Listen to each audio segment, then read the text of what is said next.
Ladies and gentlemen, how we doing? Sounds a little better than it was this morning. That's good. That's good. Who's hungry? Good. You're responsible for buying your own lunch. Thank you very much. It's been fun. If you happen to go over to the restaurant here, which the entire core team spent the last 2.5 months every Friday having a meeting there and eating everything on the menu, so we can tell you good grub. If you go in and you have your badge on, they will give you a 10% discount on lunch or dinner. So that's also a plus. You don't have to leave and go off campus to hit a Taco Bell or something like that for lunch. You can go in and get something good to eat that doesn't come out of a processed bag or something of that nature. So anyway, just go in, take your badge with you. You're good to go. They'll give you a discount. Probably pat you on the head, rub your shoulder, something like that. I can't quote for them. Maybe they'll do that or not. So next up, we have Chris Anderson doing a talk on corporate evil. What's that? I'm sorry, a little bit louder, please. There we go. That's what we're looking for. One of the founding members of Hive 13. Hive 13. I keep getting that wrong. I'm over here thinking, I'm going to make okay. Hive 13. Oh, okay. I got the reference now. There we go. So we're going to let him come up here and give just an absolutely stunning presentation on corporate evil. He told me what it was about, and I'm going to leave the room so I can have plausible deniability. So can I have a round of applause? Thanks. All right. Nothing. I know nothing.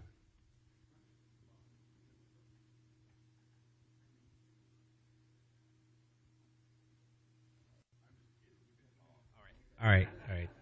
Okay, so my talk's actually very, very long. It's just a lot of slides, so I'm going to plow through them. I'll put the slides up online right when I leave from here, and I'll tweet it to SkyDogCon. So it's 65 slides. You're supposed to do a minute or so per slide. So I'm just going to blow through. So there's going to be walls of text that just fly by, and if you're super interested in this stuff, because some of it's boring accounting crap, which is why I'm going to burn through it. So my talk's on corporate evil. It's the games, the legal and financial games that corporations play in order to get away with the awful crap that they do. So we'll go through the disclaimers real quick. Informational purposes only. Some of the stuff's highly illegal. Some of it's stupid.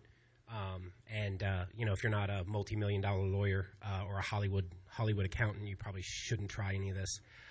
So I'm not a lawyer. I'm not an accountant. I'm not a broker. I'm not even a nice person. So don't do any of this. Also, anybody with a crazy idea can submit an RFP and get accepted. So you should really beware of all the people that get up on these stages with these mics and act like they know what they're talking about. So just a quick overview. So I'm going to tell you a quick story about my first brush with corporate evil or corporate stupidity, depending on how you look at it. Part 2 is the basics of what corporate evil is and how you do it. Part 3 is how we fight it, how we stop it from happening. Outlook's not good. And then Part 4 is where we say, don't fight it. If you can't beat them, join them. So we're going to use corporate evil to do good things. And then Part 5 is just those crazy ideas that we're going to need corporate evil in order to succeed. And Part 6 will be question and answer. And hopefully I'll burn through this fast enough so that people can actually ask me questions. Okay, so I joined .com in right after the turn of the, about 2000. And it was this little roller coaster drama, kind of like The Social Network, only my story's true. So it was called Planet 7 Technologies, which if you do the math, right, very, very humorous, right? It's seventh planet from the sun is Uranus. So so funny. And so it's 2001. It's your typical .com. They're FedExing M&Ms into us, and we're doing all this ridiculous, stupid stuff. But we're going to make tons of money because Red Hat and Yahoo all went public at $1 billion, and that stuff's going to last forever. Nothing bad's ever going to happen, So we'll just keep burning through funds like it's our job. And so the founders of the company got forced out under these weird circumstances. They actually left just a couple weeks before I joined the company, and there was all this NDA, non-compete, legal stuff around it that I was never really privy to why. Although they did name the company Planet 7 Technology, so that might indicate why. So they get a new CEO, and she's this serious business hard rock type, and with her own management team that she brings in that's going to turn the company around. So we got the serious business management. And the first thing that the salespeople decide is that they can't sell technology from Uranus. So they decide they're going to rebrand the company, and so they name the company Agile Data Conditioning Solutions. Right? Yeah. Like that.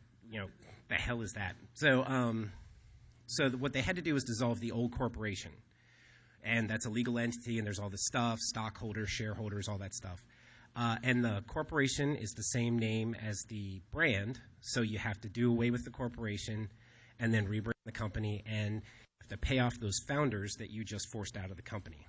So, and we have all these meetings with these like artsy brand graphic design type, like marketing dudes named Brad, and we discuss like color palettes and how crisp something was.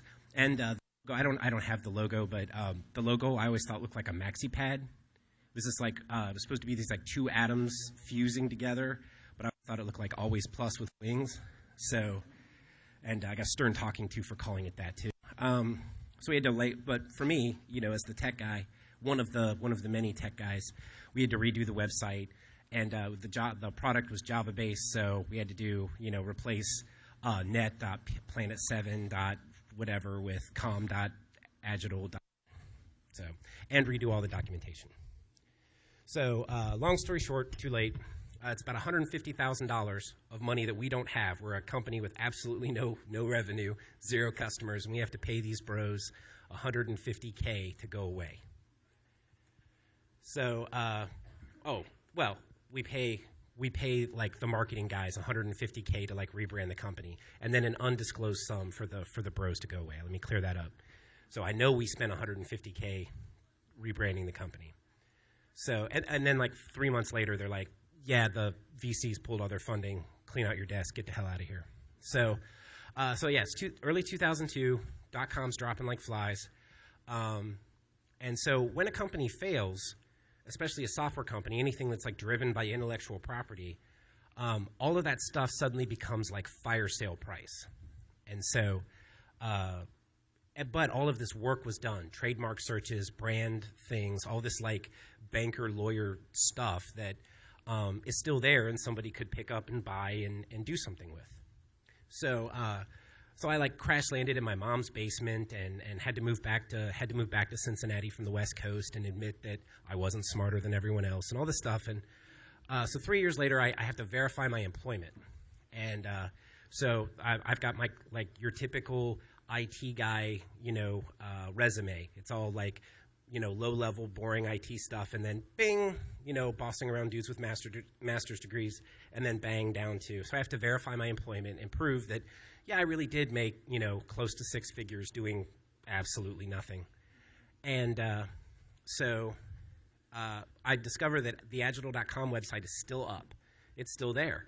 And I look through and I do like my Google, my Google foo, and I discover that like their About Us website is all, with the management team, is all the old sales dudes. It's the old sales and marketing team. Only now they don't make this like weird message-oriented middleware that we were making. They're an SAP consulting firm. So they sell like SAP integration services. So you buy SAP for like $1 billion, and then you pay some dudes like another $1 billion to make it do something. So I find these guys, and I'm like, well, that's kind of weird. And so, well, what happened? So, well, it depends on how much I've had to drink. So when I'm stone cold sober, I'm like, it was a fluke. We didn't know what we were doing. We were like those dudes from Amazon or Google that never made it out of the garage.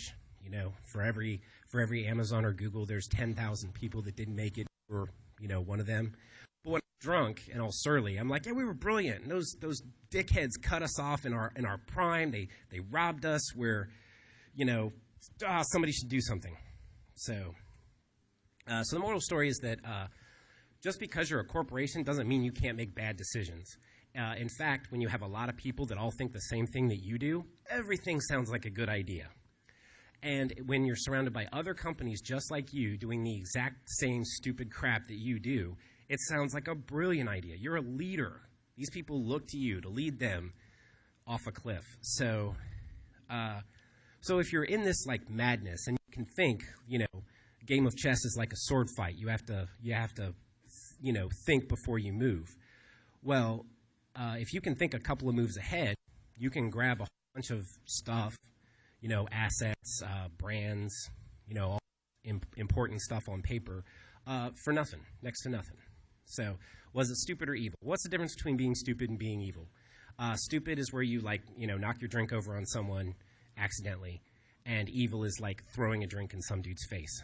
So that's the difference. And so I'm going to talk about deliberately things that hurt people and destroy value. So so this all comes down to Hanlon's razor, which is you really shouldn't attribute to malice that which you can explain with stupidity, but somebody can always be malicious. So that's always a possibility. So corporate evil in you. So what is corporate evil? Well, that's when a corporation knowingly does some bad thing. And some really good examples of the victims of this are like the general public. So like the Union Carbide where they poisoned India, their people's customers. So the auto industry, like in the 60s. So before Ralph Nader was a political dude, he was like the Julian Assange of the auto industry, like blew the lid off how like bad and crappy and unsafe everything was. And there are all these conspiracy theories about trying to discredit him as a person. Apple and Foxconn for your employees, right? So that's the Chinese factory worker that we all want Steve Jobs to be reincarnated as. So Foxconn, like conditions are so bad in this factory that people are killing themselves, and the management's like, well, we'll just give them a 30% raise in salary. Like, the conditions are still miserable. It's still dangerous. It's still a horrible place to work, but you'll make even more money for having your soul crushed. So, and how little do you pay them that you can give them a 30% raise and still make your profit margins, right? Like that's weird. Investors. So investors love to raise hell when a corporation shorts them. The whole Enron WorldCom scandal.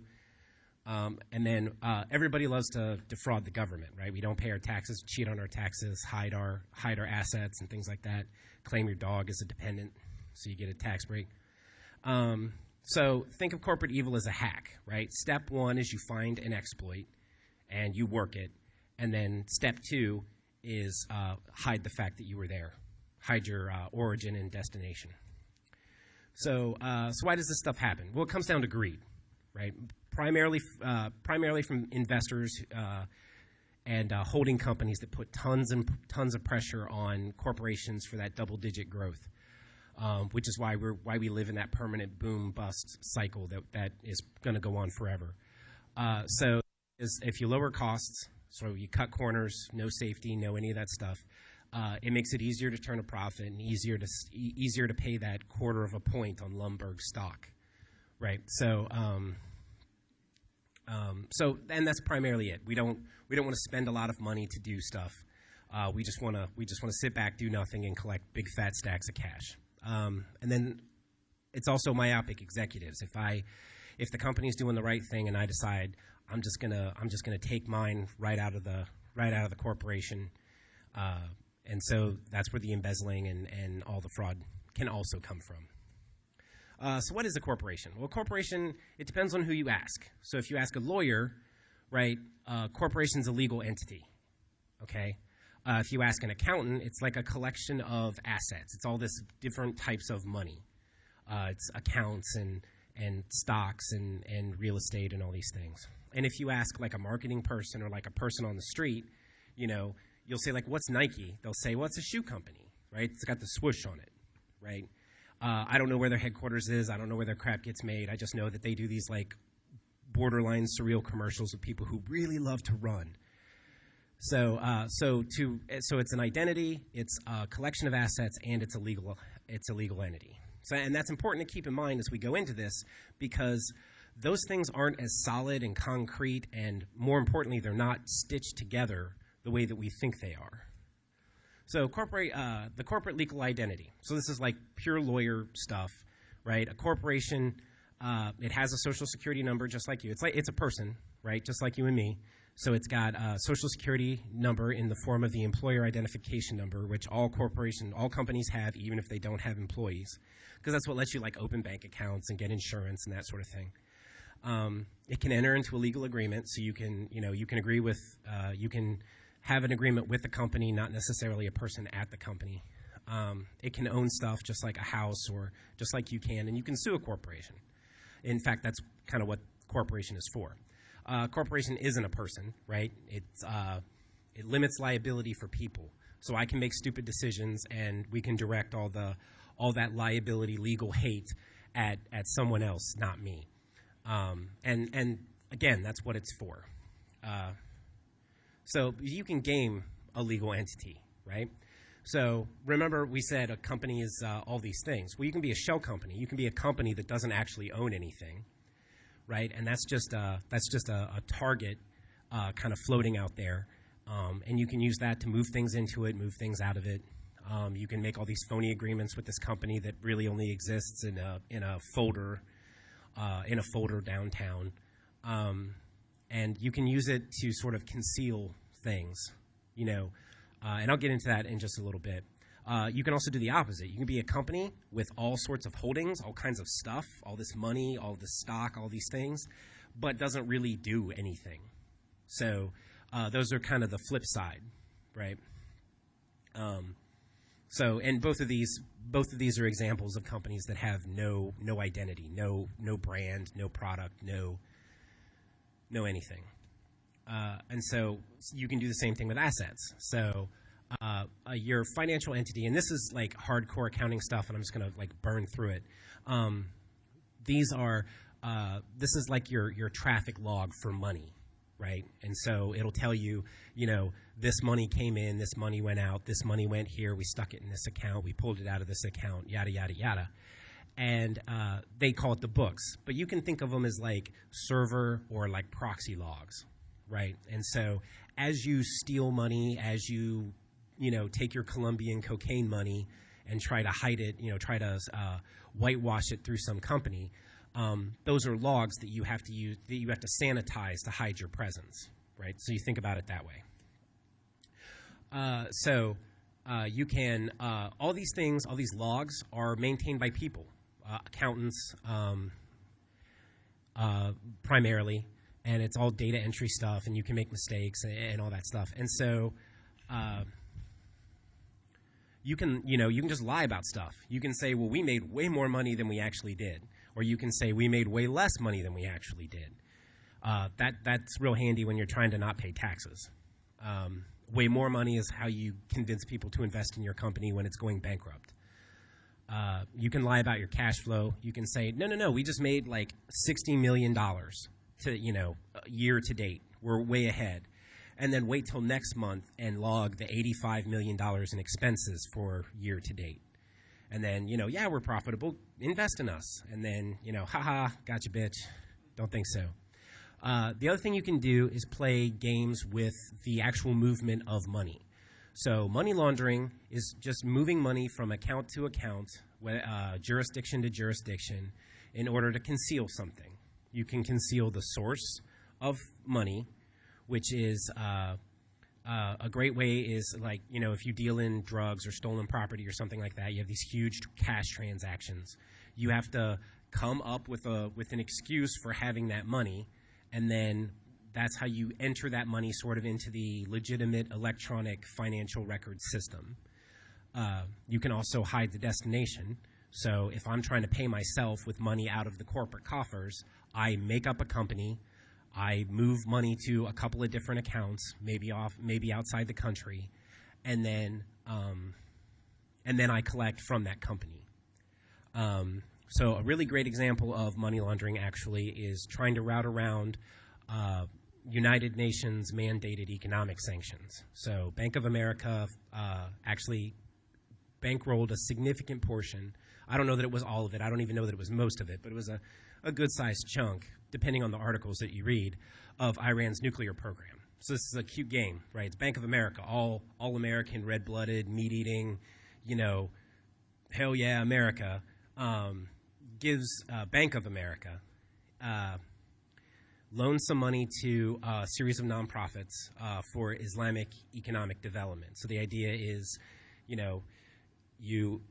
you create economic opportunities in these oppressive regimes, and then people will sort of love the good life and want to vote democratically and buy iPods and wear blue jeans and listen to Britney Spears, and it'll be great. We won't have to invade them. So those nonprofits then put the money into the banks, particularly in Iran, which no American company is supposed to give money to. And then that goes into finance the nuclear reactors and the plutonium enrichment equipment and all that stuff for presumably nuclear weapons. So, and you can also do this with like the patent trolls, like the people who want to. So you'll like enter into an agreement with company A that you'll license their patents, and then company B, who is also owned by that company that just sold you the patent, will then sue you for patent infringement. And so that's the classic con where you create a problem and then get hired to solve the problem or get paid to solve the problem that you created. So what you want to think about it in hacking or computing terms, you want to think of these as like encrypted tunnels or proxies for money. If you think of financial transactions as like network connections, as streams of packets instead of dollars, it's packets. You use proxies and tunnels to hide, conceal, or obfuscate what you're doing. What's that? The double Irish or the Dutch sandwich. That sounds like some Urban Dictionary shit right there. Oh, that's the tax. Yeah, that's the. Yep. That's how you cheat on your taxes, and it's so prevalent that everyone does it. So like Dell, Cisco, Microsoft, they all have these like big companies in Ireland. So any like American company with like head offices in Ireland is cheating on its taxes, right? They all do that.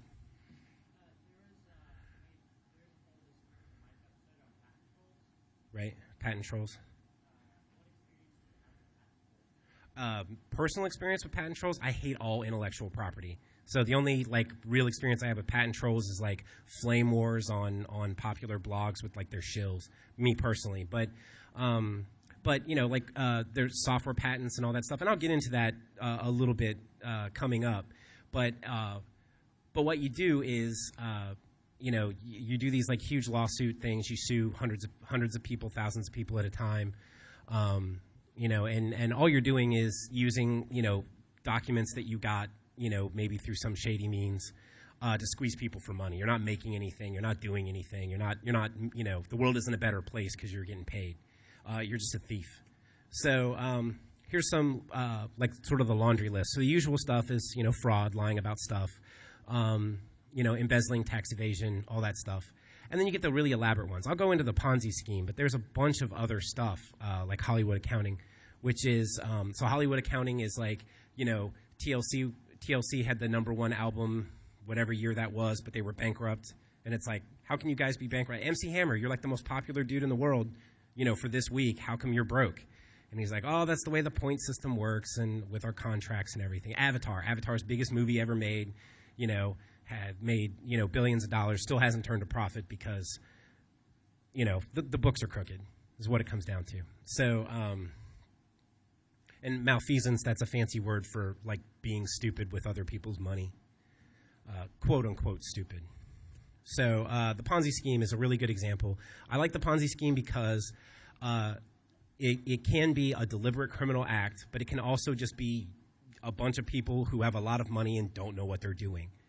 So essentially what happens is you convince someone to invest in something that isn't possible, isn't real, isn't sustainable, and you pay the early investors, who are usually your friends, with the investments that are made by the people who come in after them. So that's your classic pyramid scheme.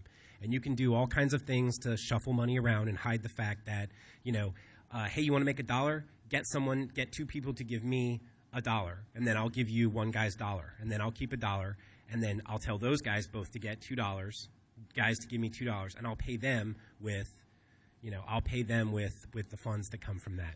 And so if you're early to the party, you make out like a bandit, and if you're late to the party, somebody walks away with all your dough. So and you can specifically with the stock market, you have the pump and dump scam. That's where we especially like to do this with companies that are in trouble. So you'll say, oh yeah, the solar panel company is they're going to revolutionize the world. Pour all your money in there. Get the government to invest in them. It's going to be awesome. And then, sorry, we're going bankrupt. And now that we're bankrupt, we're shielded from our collectors, and we make away with your money. The boiler room. This one gets points for creativity because the actual stocks don't exist. It's just these jerk sales guys that call you names and tell you you're afraid and that you're a sissy for not wanting to invest with them, and then they never let you sell the stock back. So, and it's called the boiler room because of the high pressure sales tactics. But this stuff is all really easy to disguise. It's like bad judgment. So when the boiler room guy's like, hey, MTEX Medical Supplies isn't a real company, and you can be like, oh yeah, those jerks, those assholes, they got me too. They got me too. I lost all my money just like you. Almost had to sell my brand new BMW. And so, and you can just blame that on bad judgment, bad luck, or just a bad economy. You can just 9/11. 9/11 was like the magic eraser for all that stupidity. We were like, yeah, .coms, software companies that don't actually make anything. We've invested billions in that. Yeah, but then, the World Trade Center fell down, and what are you going to do? It's like, what does that actually have to do with, these non-viable companies? It's just, the economy's bad. Let's just all try to move on from it. So part 3, this is how we fight corporate evil. And the truth is you just really can't. Okay, so...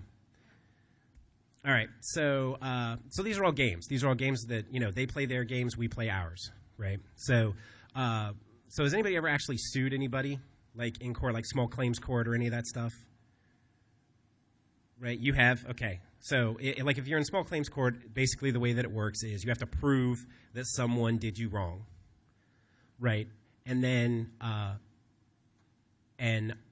step 1 is this proof process, and corporations are designed to limit that. It's a limited, LLC is a limited liability company. You're not on the hook for stuff. The corporation is, and the corporation, it's not a person. I mean, it is, but it's not. And it's not a person. You can't you can't take that guy out and say, okay, you owe me all this money, go get a job at McDonald's or whatever, and work the rest of your life to pay me back. The corporation, it just goes defunct, and you're left holding the bag. And then on top of that, and that's normal stuff. That's a legitimate business, that plays by the rules, does everything right, and is a responsible citizen. Can just make mistakes, and you don't go after the proprietor. You go after the company, and the company has insurance and is supposed to cover all that stuff. But crooked corporations do things to hide their activities and to hide their assets. So, and this is where the litigation. So step 1, you prove a corporation did something wrong. Step 2, you show the damage that was done. So you can't just say, this guy was a jerk and I was offended and, my legs fell off. You have to say, well, because the law doesn't do, emotional things. It doesn't do subjective things. It says, oh, I want $1 million. I want $10 million. And then, so you show you show that whoever's shenanigans cost you money, you win your case, and you get awarded, and then you go collect damages. And that's where they get you, because you have to have some mechanism for you to collect. When I sued my wedding photographer in small claims court, dude didn't even bother to show up. And they were like, yeah, you win, justice served. And it was like, okay, well, so how do I get my money, my payday? I'm going to be Oprah rich. And they were like, yeah, put a lien on the guy's house. And I was like, do you know where the guy lives? Do you have bank accounts that you can? And I was like, no, not really. And they're like, well, you should hire a private investigator. And I was like, private investigator for, a wedding album? Come on. And so multiply that by several millions, right? So BP dumps a bunch of oil in the Gulf of Mexico and then says, well, it wasn't us, that was Transocean. They're one of our contractors. Go after those guys. And so it's the same thing. So that's the question mark, and then you get your money and justice is served. And that's why legal proceedings take dozens of years. So all those people that caught cancer in the 70s finally get paid in like 2020. So proving that a corporation did something wrong. So corporations are designed to hide this, right? And that's where the shell corporation comes in. You can say, no, it wasn't us, it was them. The Pirate Bay, the dudes that ran the Pirate Bay, they did this. They said, we don't own the Pirate Bay. We sold it to some gaming company. And then, they kind of half-assed it and didn't produce, the right falsified documents or the right, legitimate documents. And, those guys all got sued. So, and so what happens is, there's you and your stuff, and then there's the shell company. And you can point the finger at them, or nobody ever knew it was you behind it because it was all the shell corporation, and then that gets sued out of existence, and and so they're like, yeah, XYZ Inc. totally guilty, totally owes you $10 million. So go ahead, raid their bank accounts, carte blanche, get whatever you can, and they have no assets. So sorry.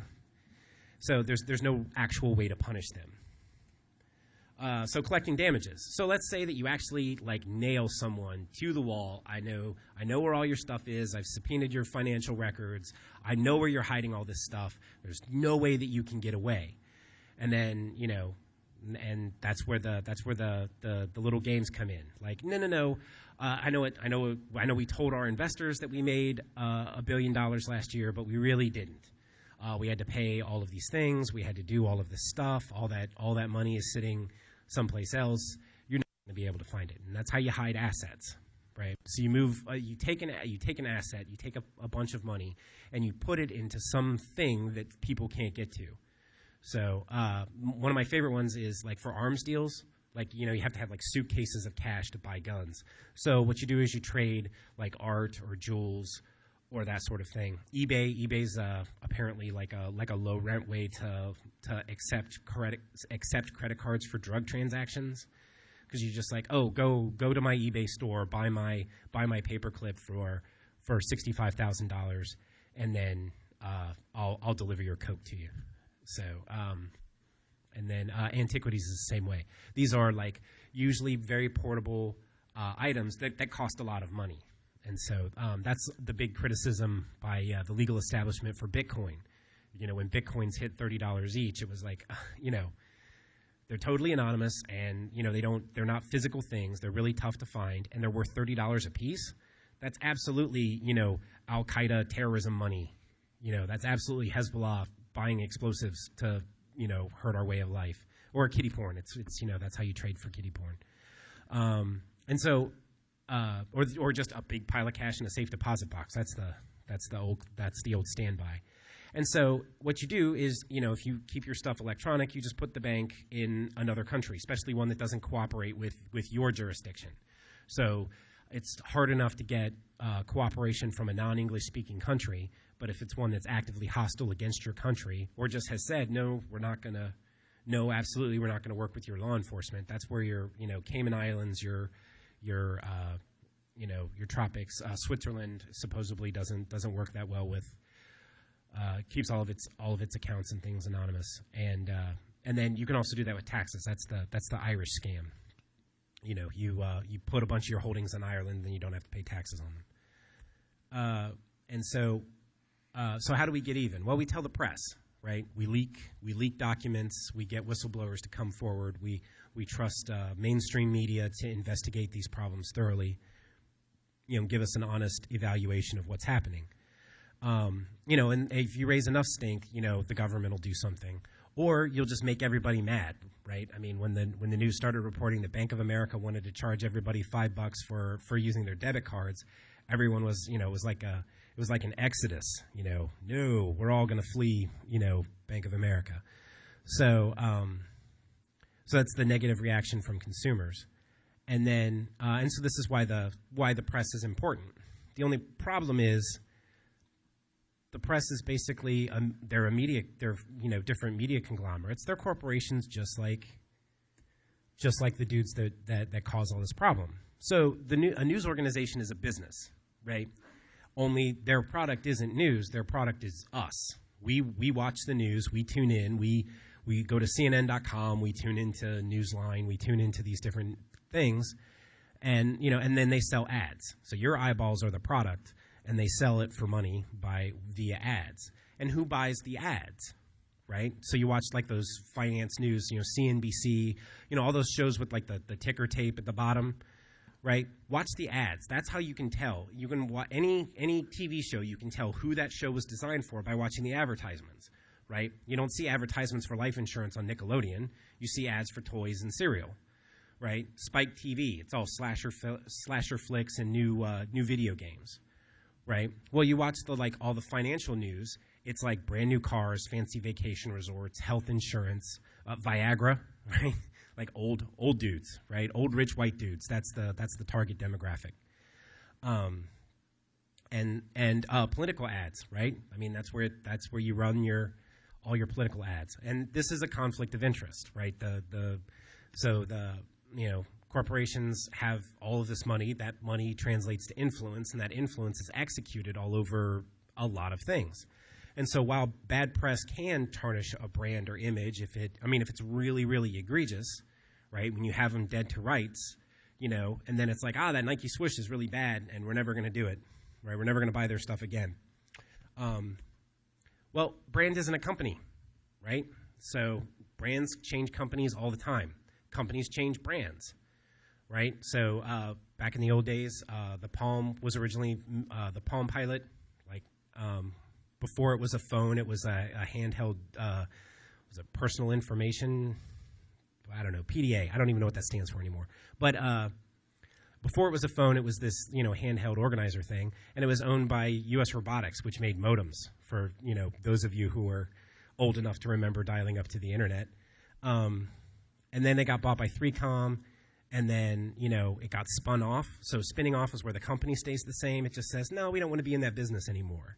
Right, so that's when 3Com spun it off to Palm One, and then Palm One became, whatever it is now.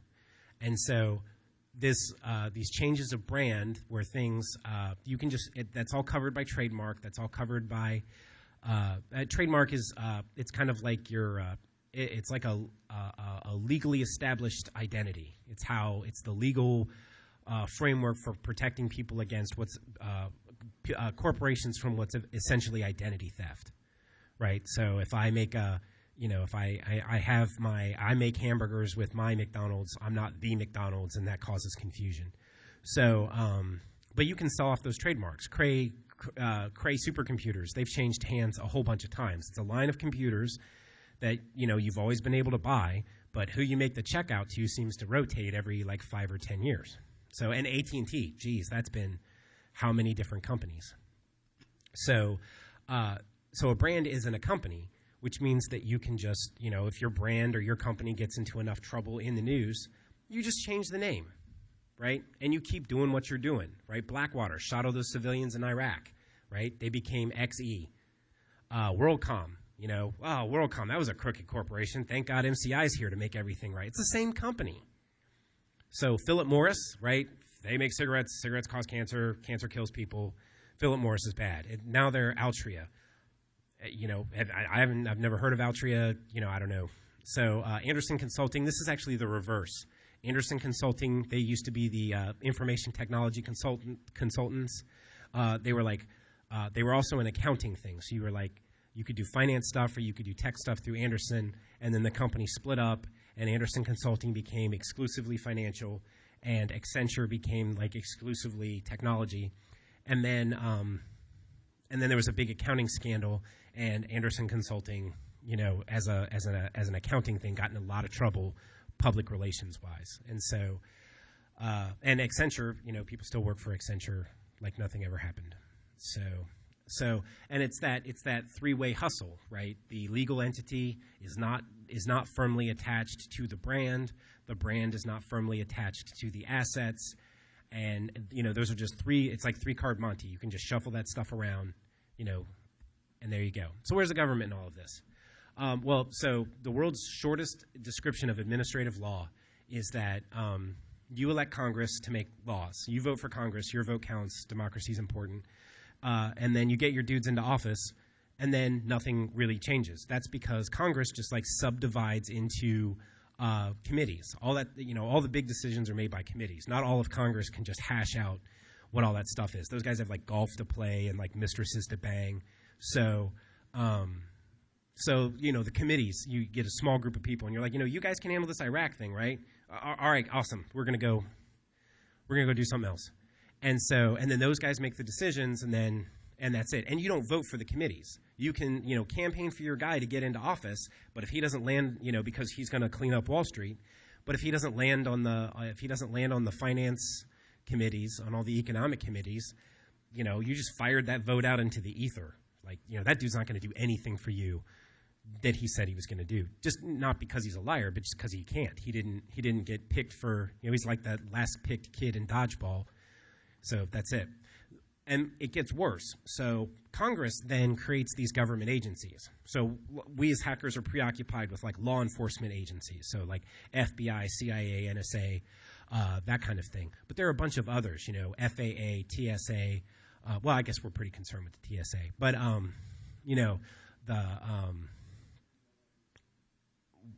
so you have all these, I'm drawing a blank on all my three-letter acronyms, but the EPA, and these are run by appointees. You don't vote for the guy that leads the FCC. You don't vote for the guy that leads the EPA. You don't vote for the guy that does these things. And so they're appointed either by Congress or by the president. And sometimes, like in the case of the Federal Reserve and that sort of thing, it's like a hybrid. Part of it's kind of a company, but it's kind of government. And but it doesn't matter because you didn't vote for them. And so these agencies are run. They govern specific industries. Transportation, energy, communications, and whatever. And so you need experts from the field to come run that stuff. Well, where do you get those experts from? From the industries that those agencies are regulating. Which, if you look up conflict of interest in any dictionary, there's like a picture of a guy walking out of the door of AT&T to sit on, the board of directors, or to sit in an appointment for the FCC, right? So, really great example, of that is the different finance guys leaving their corporate gigs to be, part of, the Interstate Commerce Commission and all these, important agencies that govern finance. So, and so these agencies make the rules that govern the industries, but they're staffed by people from the industry, right? And so political science and economic guys call this the Iron Triangle, right? So the congressional committees need to, it costs a lot of money to get reelected, right? And if you're already in office, you tend to stay in office. And so these guys can run year after year after term after term after term, and they create these like industry relationships. And so, and they go in and out of, or they make buddies with these people that they then put into these administrative agencies. And, and then it's like, well, Chris, you're talking out of your ass because we have the courts, right? The courts, you can always sue someone, take them into court and all that. Well, so with administrative law, when you're like suing a government agency or a government agency is suing a corporation, there's this thing called judicial deference, which is that the judges aren't experts on, banking and telecommunications and transportation and all this stuff. So those guys defer to the judgment of the people from these agencies. And so what you have is a judiciary that says, well, these guys from the agencies, they know what they're talking about. They get to make the laws that govern those specific agencies. We'll just go with what they say. And those guys, of course, are from the industries that they're supposed to be governing, right? And then you have your special interests, right? So these are big corporations with lots of money, right? And up at the top, because it costs a lot of money to get reelected, they funnel money into election campaigns, and they get appointed, not elected. You don't vote for them, to run government agencies. So, in this little three-sided triangle, you're locked out. You get no say, right? It's really depressing. So the game's rigged for the corporations to win, right? Yeah, the only winning move is not to play. So, So, and to fix it, we would have to, like totally overhaul the government or have a revolution, right? Get the guillotines out and that sort of thing. But it's all right. Like, we can still do stuff, right? Those guys work so hard to make all of this crap legal and, practically standard operating procedure. We'll just do it too, right? So, and I call this defensive evil. So you got to get kind of creative in the way that you think, right? So if vague patents are bad, right? That's like I patented the wheel, so everything with a wheel on it owes me, a quarter. And if software patents are bad, right? Because all software is built on other software. The for-while loop is, the most. You learn it your first day in computer science, and you use it forever and ever and ever. So we have these companies that support open source. Open source is a good thing. But they have all these vague patents, just like, Apple has them, Microsoft has them, Google has them, and they're patents for the same things, basically. I have all these patents on on things that make computers do stuff, right? And so vague patents, bad. Software patents, bad. Vague software patents, well, worst possible thing. Double plus ungood. But that's okay. Because like Google and all those guys, they only keep that stuff for like defensive purposes, right? The IBM legal team, for a long time they were referred to as the Nazgul, right? Like those like scary dudes from Lord of the Rings. Nobody wants to cross them. But it's purely for defensive purposes. We're never going to do anything bad with this, so it's okay, right? I mean, the United States keeps nuclear warheads purely for defensive purposes.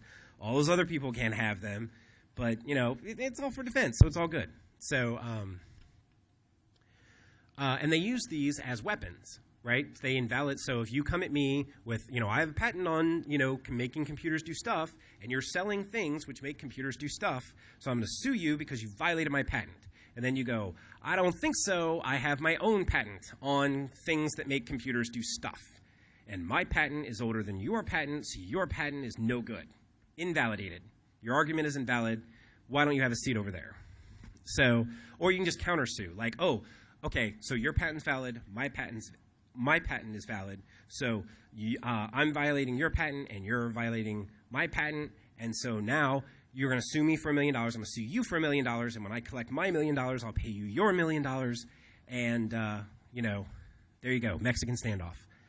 So, so what it comes down to is, evil's cool. We can do it as long as you just are protecting yourself with evil, right? It's okay. So, so we're going to do defensive corporate evil, and that's all good.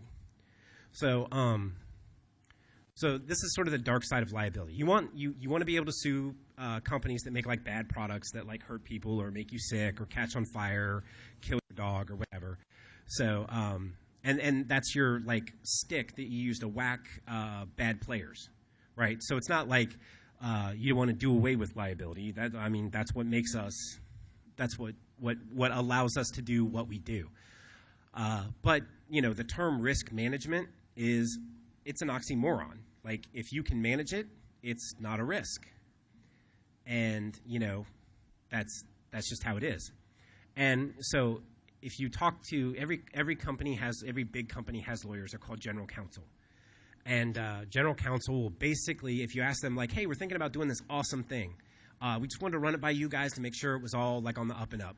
9 times out of 10, legal counsel will tell you, no, you'll get sued. And it's like, really?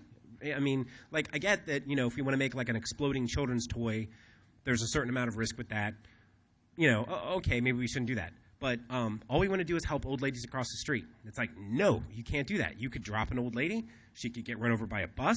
She could get she could get Johnny Cochran, or some other multi-million-dollar. I know Johnny Cochran's dead, but she could get some like high-powered multi-million, $6 million lawyer, sue the pants off of us, and the whole company's gone. All because you were so selfish as to want to help old ladies across the street.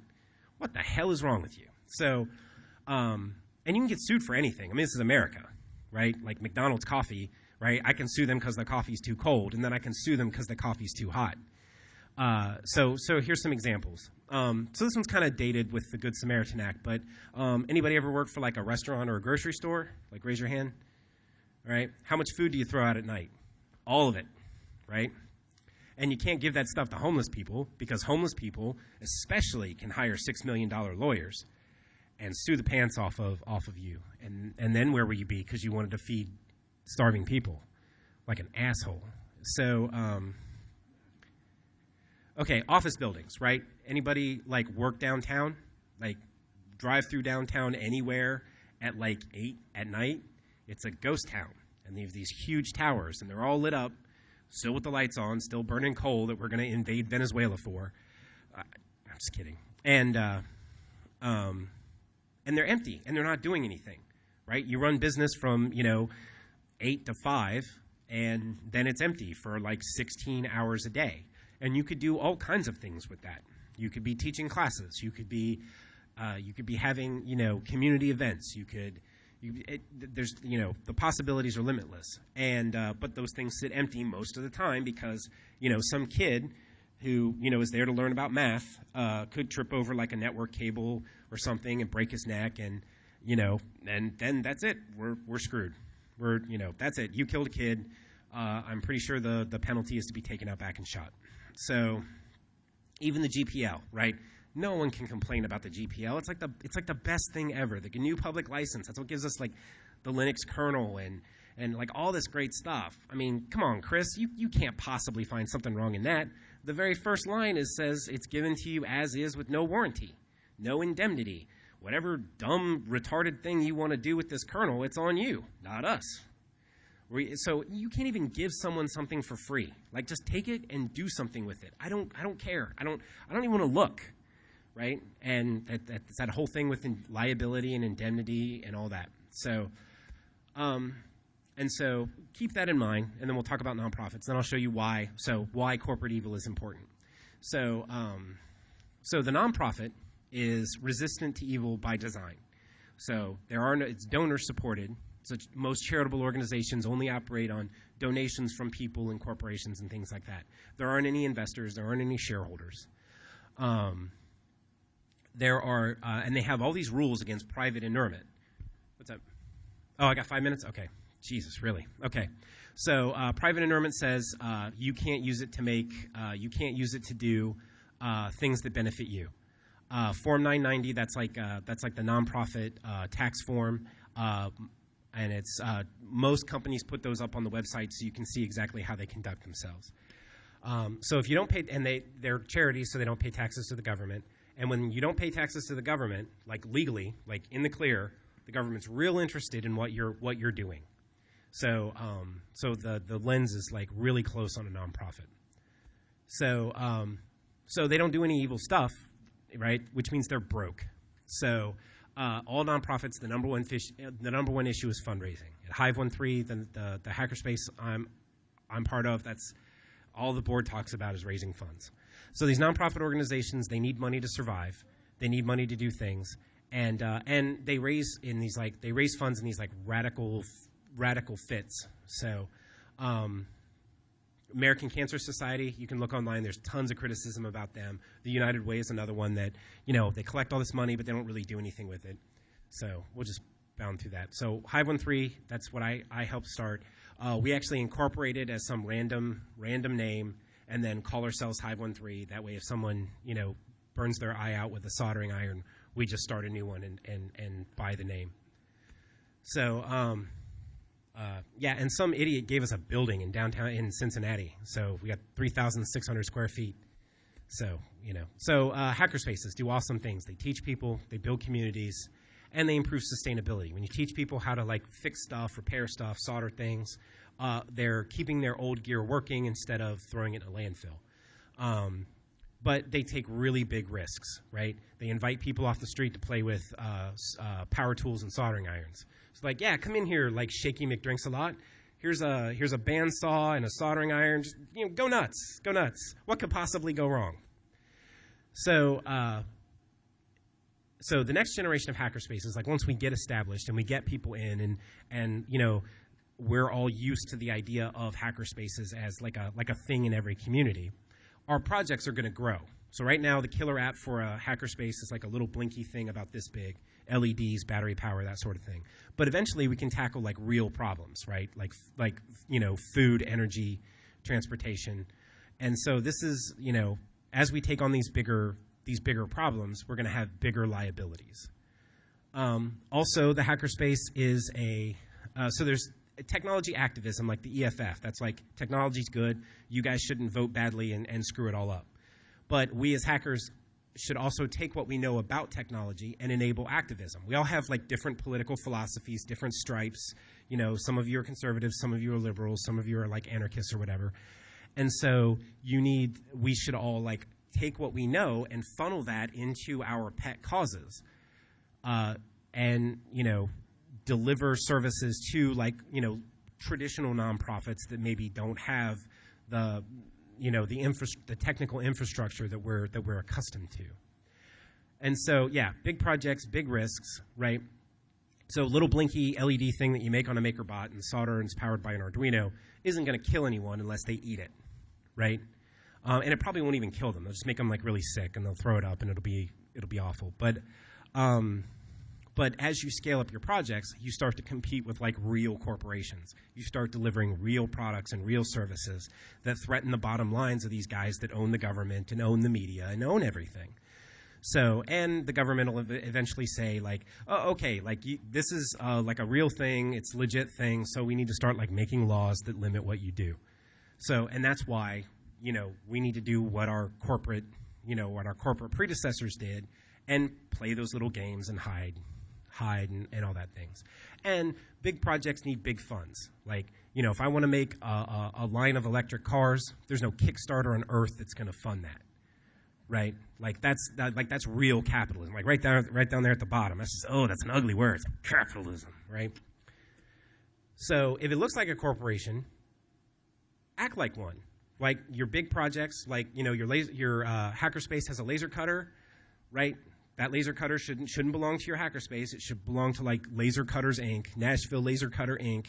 And when some dude cuts his hand off, right, Nashville Laser Cutters Inc. takes the hit, not you, because you're leasing it. You don't own that thing. You were leasing it, and some irresponsible jerk runs Laser Cutters Inc. We were duped. We're as hurt about this as you are. You separate your legal identity from your brand identity. So Hive 13 is SadB Inc. And SadB Inc. owns the building, and hopefully we won't burn the building down, but just in case we do, SadB Inc. is, you know, oh, those guys. And then Hive 13 reincorporates as something else, and the film changes over and the audience never knows the difference. So the thing, though, is be transparent, right? We're trying to load balance our liability. We're not trying to hide it. So the goal is, right, security. You want to be safe in what you do. You don't want to be, like, totally obscure. I mean, we have enough problems as it is with law enforcement and the government without inviting, you know, all of our money laundering concerns in. And ultimately, you have to be very careful about who you give money to, right? Like, we should totally help our pet causes, our political causes, and all those things, but, you know, don't give them your 501c3 charitable donations to get some dude elected. That's bad. You'll lose your nonprofit status, and then you're just another for-profit schlub just like everyone else. So these are crazy ideas. I'm out of time. So if you want to talk about them, is there a breakout room?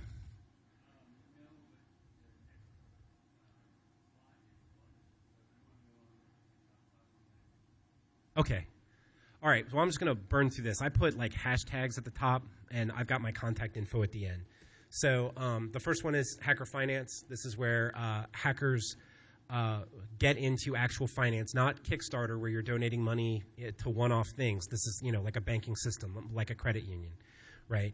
And the profits from it go into an endowment. An endowment is basically like a big account that earns interest, and you give the proceeds from the account to people, not the principal. So National Endowment for the Arts, that's just like a big bunch of money that's earning, you know, however much interest a year, and you use that to, what's that? Right, yeah, unless they lost it. But yeah, so that's how an endowment works. So National Endowment for the Arts, National Endowment for the Hacks. So big risk, big funding. Death Lab, right? That's low-income people at risk for violence. Probably addicted to things, get them addicted to video games, right? So if you play WoW, you're not going to, you know, people who play WoW don't have unprotected sex. They don't get shot in like drug deals. So basically, get kids addicted to video games, and then leverage that addiction to force them to get good grades in school. Pirate High School. That's so Christina Pei has like a brilliant talk about like why science, technology, and engineering education sucks. So Pirate High School, right? No rules, no licenses, no anything. That's it. Again, big risk, big funding. Department of Hacker Homeland Security. So it's the idea that so we want to secure the homeland, right? Secure our infrastructure. Every DEF CON I've been to, that's all the feds want to hear about is how do we make the infrastructure safer? Well, let us control the infrastructure. Let's make our own food, make our own energy, DIY disaster relief. Let's, and the idea is this isn't like, liberal hippie green environment stuff. This is like homeland security, making ourselves safe by leading sustainable lives. And it's Vinay Gupta and Majora Carter, follow them on Twitter. They're awesome. So yeah, food, energy, transportation, big risk, right? That's stuff that kills people. Wafipine. Wafipine is sci-fi. Wafi's a sci-fi currency based on reputation. Like you do good stuff, people give you points, you spend those points. Epine is that's why we sit on forums and brag about like how many frags we have and what our FPS is on our 3D ultraviolence video card. So combine the two together and give people a spendable currency for doing cool shit. That's it. That's all I've got.